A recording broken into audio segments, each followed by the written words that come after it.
নমস্কার সুপ্রিয় বন্ধুরা, দেখছেন এই মুহূর্তের আবহাওয়ার গুরুত্বপূর্ণ খবর। আজ 28 এপ্রিল রবিবার। আজও দক্ষিণবঙ্গ, উত্তরবঙ্গ, উত্তরপ্রদেশ, বাংলাদেশ বিভিন্ন অঞ্চলেই তাপপ্রবাহের সতর্কবার্তা জারি করেছে আলিপুর আবহাওয়া দপ্তর।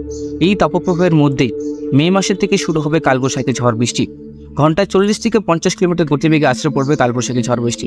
ইতিমধ্যে দেখতে পাচ্ছেন প্রবল বেগে কালবৈশাখী ঝড় বৃষ্টি দক্ষিণবঙ্গের দিকে ধেয়ে আসছে। দক্ষিণবঙ্গ, বাংলাদেশ, আসাম, ত্রিপুরা, উত্তরবঙ্গ, উত্তরপ্রদেশ বিভিন্ন অঞ্চলে প্রবল বেগে ঝড় বৃষ্টি হওয়ার সম্ভাবনা আছে। তার পাশাপাশি শিলাবৃষ্টির সতর্কবার্তা জারি করেছে আলিপুর আবহাওয়া দপ্তর।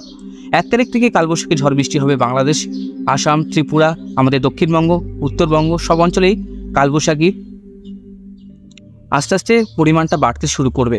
যেখানে কালবৈশাখী কিন্তু এই মাসে, বৈশাখ মাসে কোনো কালবৈশাখী হয়নি বললেই চলে। বাংলাদেশে 1-2 দিন হয়েছিল, তাও কিন্তু পরিমাণ এবার খুবই কম। এবার পরিমাণ হচ্ছে তাপের পরিমাণ কিন্তু ডবল হয়ে গেছে। সব রেকর্ড ভেঙে গেছে তাপমাত্রার। 50 ডিগ্রি ছুঁয়ে কোনো জায়গায় তাপমাত্রা। তো বুঝতে পারছেন তাপমাত্রা কিন্তু আগামী এই 2 দিন 29-30 তারিখে বাড়লেও 1-2 তারিখ থেকে তাপমাত্রা আস্তে আস্তে কমা শুরু করবে। কিন্তু এটা বলা ভুল যে একবারেই তাপমাত্রা 7 ডিগ্রি 10 ডিগ্রি কমে গেছে, সেরকম হবে না। যদি এরকম ঝড় বৃষ্টি হতো তাহলে অন্তত হতো, কিন্তু 1-2 তারিখে ঝড় বৃষ্টির কোনো সম্ভাবনা নেই। এই ঝড় বৃষ্টি কিন্তু আগামী 2 থেকে 3 তারিখের পর থেকে একটা পশ্চিমী ঝঞ্ঝা সক্রিয় হবে। অতি ভারী পশ্চিমী ঝঞ্ঝা সক্রিয় হওয়ার পর থেকে কিন্তু এই ঝড় বৃষ্টির পরিমাণটা, গোটা ভারতবর্ষে ঝড় বৃষ্টির পরিমাণটা বাড়বে। তখন তীব্র দাবদাহে পড়ছে গোটা ভারতবর্ষ। এর প্রভাবে কিন্তু ভারতবর্ষের বৃষ্টির পরিমাণটা অনেকটাই কম ছিল এই কিছুদিন, কিন্তু মে মাস থেকে ভারতবর্ষে। সুপ্রিয় বন্ধুরা, আজ কোথায় ঝড় বৃষ্টি হওয়ার সম্ভাবনা আছে, কোন কোন জেলায় ঝড় বৃষ্টি হতে পারে, কোন কোন জেলায় শিলাবৃষ্টির সম্ভাবনা আছে, কোন কোন জেলায় তীব্র তাপপ্রবাহ থাকবে, কোন জেলায় লাল সতর্কবার্তা জারি হচ্ছে, সব কিছুই থাকবে আমার প্রতিবেদনে। অবশ্যই ভিডিওটাকে শেষ পর্যন্ত দেখবেন, আর প্রতিনিয়ত ভালো আপডেট পাওয়ার জন্য চ্যানেলটিকে সাবস্ক্রাইব করে রাখবেন। তো আজকে এই মুহূর্তে আমরা স্যাটেলাইট চিত্রটিতে চলে যাবো, সেখানে আমরা আবহাওয়ার পরিস্থিতিটা জানতে পারবো। তো সুপ্রিয় বন্ধুরা, আপনারা কোন কোন জেলা থেকে দেখছেন বা কোন রাজ্য থেকে দেখছেন, সেখানকার আবহাওয়ার পরিস্থিতি কেমন আছে অবশ্যই ভিডিওর কমেন্ট বক্সে লিখে জানাবেন। এটা আমার নিবেদন থাকলো আপনাদের কাছে। তীব্র দাবদাহ, বুঝতে পারছি প্রচণ্ড গরম, এর মধ্যে ঝড় বৃষ্টির একটা সতর্কবার্তা দিয়েছি আমি। তো সবাই ভাবছে যে ঝড় বৃষ্টি হচ্ছে না, কিন্তু 1 তারিখ থেকে আবহাওয়ার পরিবর্তন হবে, এটা কনফার্ম। এটা জেনে নিন আপনারা, 1 তারিখ থেকে আস্তে আস্তে তাপমাত্রার পরিবর্তন হবে। তো আমরা চলে আসবো স্যাটেলাইট চিত্রতে। স্যাটেলাইট চিত্রতে দেখব আমরা এই মুহূর্তে আবহাওয়া কিন্তু শিলচরের দিকে একটু ঝড় বৃষ্টি হচ্ছে। ইনফ্রারেড মোডে দেখলে বুঝতে পারবেন আপনারা, যেমন শিলচরের দিকে একটু বৃষ্টিপাত হচ্ছে। শিলচর সিলেটের কাছাকাছি একটা বৃষ্টিপাতের সম্ভাবনা দেখতে পাচ্ছি। গোটা ভারতবর্ষ পরিষ্কার, কোথাও কিছু নাগপুরের দিকে হালকা বজ্রবিদ্যুৎ সব বৃষ্টিপাত। পশ্চিমী ঝঞ্ঝা নেই কোনো, গিলগিটের দিকে হালকা একটা পশ্চিমী ঝঞ্ঝা আছে, সেটার জন্য ভারতবর্ষে অত বৃষ্টিপাত হওয়ার সম্ভাবনা নেই।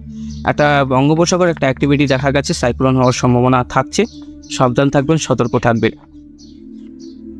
আমরা একটু চলে যাবো বৃষ্টিপাত দিকে, সেখান থেকে আমরা বুঝতে পারবো। থান্ডারস্টর্ম আপনাদেরকে দেখালামই। দেখুন 1-2 তারিখে কিন্তু সেরকম বৃষ্টিপাত কোথাও সম্ভাবনা নেই। 1 তারিখ থেকে 3 তারিখ পর্যন্ত বাংলাদেশের ত্রিপুরাতে, বরিশাল আর খুলনাতে, কলকাতাতে ঝড় বৃষ্টি হওয়ার সম্ভাবনা আছে হালকা, তার সম্ভাবনা অনেকটাই কম, না বললেই চলে। তো উপকূলবর্তী জেলাতে হতে পারে, হলদিবাড়ি, নামখানা, হলদিয়া, জয়নগর, মিজিরপুর, বারুইপুর, জলেশ্বর, কন্টাই, দীঘা, বারাসর এই অঞ্চলে ঝড় বৃষ্টি হতে পারে। পিরোজপুর, বরিশাল, ফরিদগঞ্জ, কুমিল্লা, আগরতলা, ত্রিপুরা এইসব অঞ্চলে আজকে ঝড় বৃষ্টি হতে পারে। 29 তারিখ দেখব।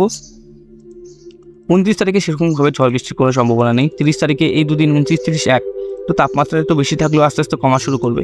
দেখুন এইভাবে 30 তারিখে কোনো বৃষ্টিপাতের সেভাবে সম্ভাবনা নেই।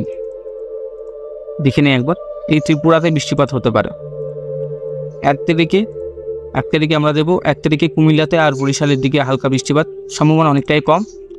কিন্তু 2 তারিখ থেকে ঝড় বৃষ্টির পরিমাণটা যেটা বলছিলাম মে মাস থেকে, সেটা কিন্তু বাড়বে। যেমন শিলচর, সিলেট, মৌলভীবাজার, কিশোরগঞ্জ এলাকা এই অঞ্চলে বৃষ্টিপাতের পরিমাণটা, এই যে অঞ্চলটা দেখছেন এইখানে কিন্তু বৃষ্টিপাতের পরিমাণটা অনেকটাই থাকবে। আমি আবার দেখছি এই যে এই অঞ্চলটা কিন্তু ব্যাপক পরিমাণে ঝড় বৃষ্টিতে প্রভাবিত হবে।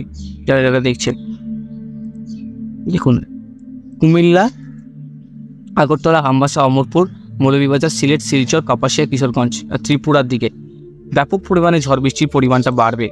দেখতেই পাচ্ছেন উত্তরবঙ্গ থেকে আলিপুরদুয়ার, গোয়ালপাড়া, গুয়াহাটি, জলপাইগুড়ি, কোচবিহার, শিলিগুড়ি, গ্যাংটক, সিকিম 2 তারিখেও বৃষ্টিপাত আছে। 2 থেকে 3 তারিখের মধ্যে বৃষ্টিপাতের পরিমাণটা বাড়বে। এদিকে চট্টগাঁওর দিকে বৃষ্টিপাত হবে, এদিকে মায়ানমারের দিকে বৃষ্টিপাত হচ্ছে। তো 2 তারিখ থেকে অ্যাক্টিভিটি কিন্তু বৃষ্টিপাত হয়ে যাচ্ছে, অ্যাক্টিভিটি পাচ্ছি আমরা, যেটা অ্যাক্টিভিটি এখন পর্যন্ত নেই। চট্টগাঁওর দিকে বৃষ্টিপাত থাকছে 2 তারিখেও। শিলচরে 3 তারিখেও বৃষ্টিপাত থাকছে। 3 তারিখে এই সব জায়গায় কিন্তু আপনার মায়ানমারের দিকে বৃষ্টিপাত থাকছে। 4 তারিখে আমরা দেখতে পাবো 4 তারিখে বৃষ্টিপাতের সম্ভাবনা নেই। 5 তারিখ থেকে বৃষ্টিপাতটা থাকবে বাংলাদেশে 3টার সময়। 5 তারিখ থেকে উত্তরবঙ্গ দক্ষিণবঙ্গ প্রায় সর্বত্র জেলাতেই ঝড় বৃষ্টির সম্ভাবনা আছে 5 তারিখে থেকে কিন্তু তাপমাত্রা একদম নিচে চলে আসবে, তখন আপনার 34-35 ডিগ্রি কাছাকাছি সম্ভাবনা আছে। এই শিলিগুড়ি, আলিপুরদুয়ার, গোয়ালপাড়া, রংপুর, ময়মনসিংহ, সিলেট, শিলচর, খুলনা, বরিশাল এই অঞ্চলে বৃষ্টিপাত শুরু হবে। মানে উত্তরবঙ্গ দক্ষিণবঙ্গ 5 তারিখ থেকে অ্যাক্টিভিটিটা শুরু হবে। পশ্চিমী ঝঞ্ঝা এখান থেকে একটা পাস করবে, এটা পশ্চিমী ঝঞ্ঝা আপনি দেখে দিচ্ছি, দেখুন এটা হচ্ছে পশ্চিমী ঝঞ্ঝা। দেখুন এটা আফগানিস্তান পাকিস্তান হয়ে যে একটা মেঘ প্রবেশ করে সেটাকে আমরা পশ্চিমী ঝঞ্ঝা বলি, যেটা পশ্চিম দিক থেকে আসে মেঘটা সরাসরি আস্তে আস্তে। এবং দেখুন এখানে আপনার যে জেলাগুলোর নাম বলছিলাম, দেখুন বাংলাদেশে প্রবল বেগে কিন্তু ঝড় বৃষ্টি হচ্ছে। এদিকে আমাদের ধুবড়ি, গোয়ালপাড়া, বঙ্গাইগাঁও, পাঁচতলা, কুচবিহার, আলিপুরদুয়ার, শিলিগুড়িতে হওয়ার সম্ভাবনা আছে। সিলেট, মৌলভীবাজার, লাখাই, আগরতলা, কাপাসিয়া, কিষানগঞ্জ, মঞ্চেরি, শেরশাবাড়ি, সিরাজগঞ্জ, চুড়া, বাগমারা হিসাবে বাংলাদেশের এইসব অঞ্চলটা কিন্তু যেটা বলছিলাম ঝড় বৃষ্টির পরিমাণটা থাকবে। আমি আগেও বলছিলাম ঝড় বৃষ্টির পরিমাণটা বাংলাদেশের এইসব অঞ্চলে কিন্তু থাকার সম্ভাবনা সবথেকে বেশি। আর এদিকে আসাম, গুয়াহাটিতে তো প্রবল বেগে ঝড় বৃষ্টি হবেই, বৃষ্টিপাতটা বেশি হবে। দেখুন 6 তারিখেও কিন্তু আলিপুরদুয়ার, শিলিগুড়ি, তারপরে চোপড়া, সোনাপুর, তারপরে আপনার এদিকে দেখুন, তারপরে হচ্ছে আপনার পানশিধহাট, রাজগঞ্জ, তারপরে হচ্ছে আপনার শিলিগুড়ি, তারপরে আপনার দেখুন এই পাশে বিভিন্ন অঞ্চল আছে, ইসলামপুর, দেবীগঞ্জ, শীতলকুচি, দিনহাটা, তারপরে আপনার দেখুন বাগমারা, এই পাশে সবথেকে বেশি সিলেট, মৌলভীবাজারের দিকে ময়মনসিংহ। বাংলাদেশে এইসব অঞ্চলে আবার বলছি এইসব অঞ্চলে সবথেকে বেশি বৃষ্টিপাত থাকবে এইসব অঞ্চলটায়। তারপরে আপনার দেখতে পাচ্ছি 6টার সময়ও বৃষ্টিপাতটা প্রবেশ করবে এই পাশে আপনার দিনাজপুর, তারপরে আপনার ইসলামপুরের কাছাকাছি জলপাইগুড়ি, ধূপগুড়ি, আলিপুরদুয়ার, আপনার লালমনিরহাট, ধুবড়ি, মেমারি।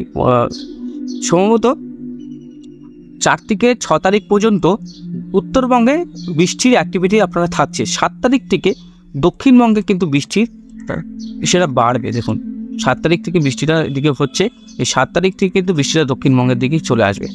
দক্ষিণবঙ্গে কিন্তু প্রচণ্ড বেগে ঝড় বৃষ্টি তারপরে শুরু হয়ে যাবে। কবে থেকে? 7 তারিখ। ইন্টিসিটি দেখতে পাচ্ছেন, প্রচণ্ড পশ্চিমী ঝঞ্ঝা পাস করবে। এটা খুব গভীর পশ্চিমী ঝঞ্ঝা, খুব ভারী পশ্চিমী ঝঞ্ঝা। এটার জন্য কিন্তু লাগাতার 5-7 দিন বৃষ্টি হওয়ার সম্ভাবনা আছে।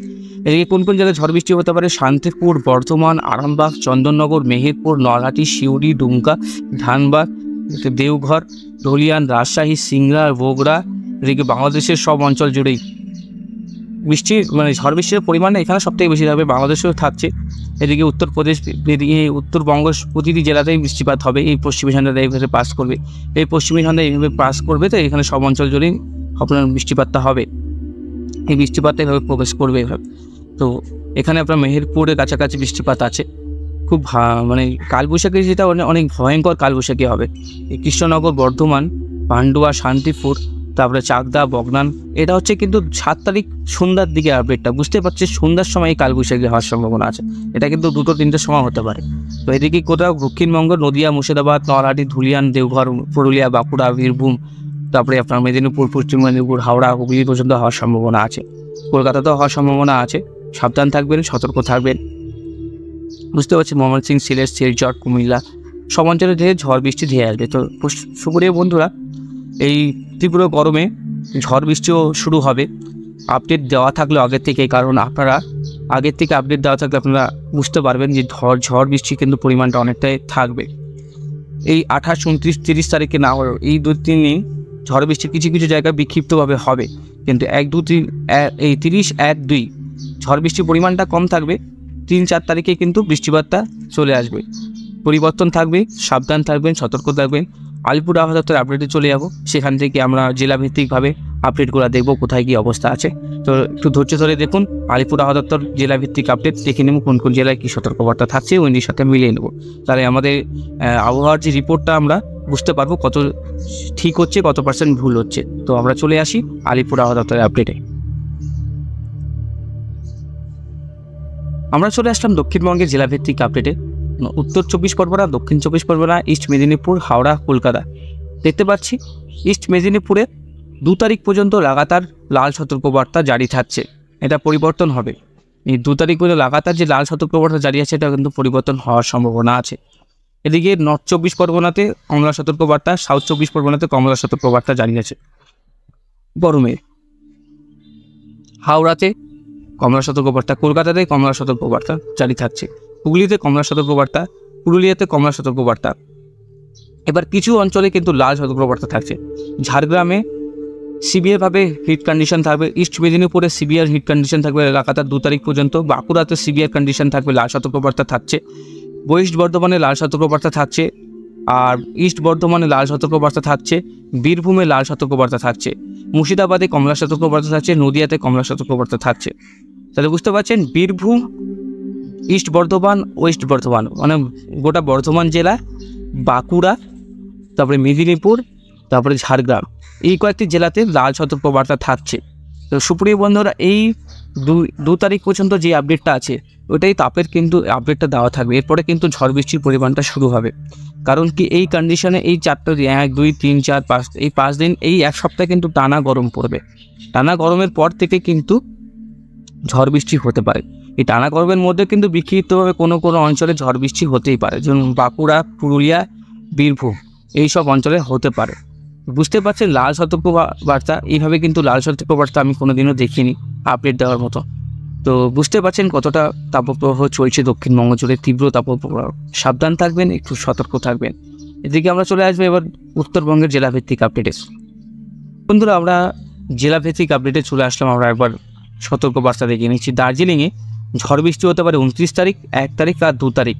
জলপাইগুড়িতে আজকে একটু গরম থাকবে, 29 তারিখে আবার ঝড় বৃষ্টি হবে, 30 তারিখে একটু গরম থাকবে, 1 তারিখ 2 তারিখে ঝড় বৃষ্টি হওয়ার সম্ভাবনা আছে। কালিম্পংয়ে ঝড় বৃষ্টির সম্ভাবনা আছে 29 তারিখ, 1 তারিখ আর 2 তারিখ ঝড় বৃষ্টি হতে সম্ভাবনা। আলিপুরদুয়ারে ঝড় বৃষ্টি হতে পারে 1 তারিখ থেকে, আলিপুরদুয়ারে ঝড় বৃষ্টি হতে পারে 40 থেকে 30 থেকে 40 কিলোমিটার গতিবেগে আছড়ে পড়তে পারে কালবৈশাখী। তাছাড়া এই কয়েকদিন হালকা একটা গরম থাকার সম্ভাবনা আছে। তাপপ্রবাহের সেভাবে কোনো সতর্কবার্তা দেওয়া হয়নি এই কয়েকটি জেলায়। কোচবিহারে ঝড় বৃষ্টি হওয়ার সম্ভাবনা আছে। কোচবিহারে দেখুন, কোচবিহারে ঝড় বৃষ্টি হতে পারে 30 থেকে 40 কিলোমিটার গতিবেগে ঝড় বৃষ্টি আসতে পারে। তাছাড়া 1 তারিখ এবং 2 তারিখ ঝড় বৃষ্টি হবে, 1 তারিখ থেকে পরিবর্তন হবে। নর্থ দিনাজপুরে আগামী 3 দিন তাপপ্রবাহের সতর্কবার্তা থাকছে, মানে আপনার ধরুন এই 30 তারিখ পর্যন্ত তাপপ্রবাহ থাকবে। মালদাতে লাগাতার 1 তারিখ পর্যন্ত তাপপ্রবাহ থাকবে। তারপরে কিন্তু আবহাওয়া অনেকটাই পরিষ্কার, মানে অনেকটাই পরিবর্তন হবে, অনেকটাই তাপের যে পরিবর্তন আসবে। 1 তারিখ থেকে তাপমাত্রা কিন্তু অনেকটাই ধীরে ধীরে কমতে শুরু করবে। মে মাসে তাপমাত্রা একটু কম হওয়ার সম্ভাবনা আছে, ঝড় বৃষ্টির পরিমাণটা মে মাসে বেশি থাকবে। যেরকম এই মাসে যেরকম গরম থাকছে, প্রচণ্ড গরম হচ্ছে, কিন্তু মে মাসটা কালবৈশাখীর দাপট চলবে, শুধু ঝড় বৃষ্টি হবে। বুঝতে পারছেন আবহাওয়ার একটু পরিবর্তন হওয়ার সম্ভাবনা আছে। কন্টিনিউ এইভাবে গরম পড়ে না কোনো জায়গায়, যেহেতু আমাদের ক্লাইমেটটা গ্লোবাল ওয়ার্মিংয়ের জন্যই এতটা গরম পড়ছে। বুঝতে পারছেন বেশি করে গাছ লাগাতে হবে, এটা কিন্তু একটা মেন উপায়। তাছাড়া কিন্তু আপনারা আগামী 10 বছরে যেখানে 45 ডিগ্রি ফিল করছে সেখানে 60 ডিগ্রি ফিল করবে। আগামী 10 বছরে 10 ডিগ্রি বাড়বে, 100% বাড়বে, 5 বছরেই বাড়তে পারে। সতর্কবার্তা থাকছে, বেশি করে গাছ লাগান, সতর্ক থাকুন, সাবধান থাকুন, সুস্থ থাকুন। আজকের মতন এখানেই সমাপ্ত করছি। সবাই ভালো থাকুন, আবার কালকে দেখা হচ্ছে। ধন্যবাদ।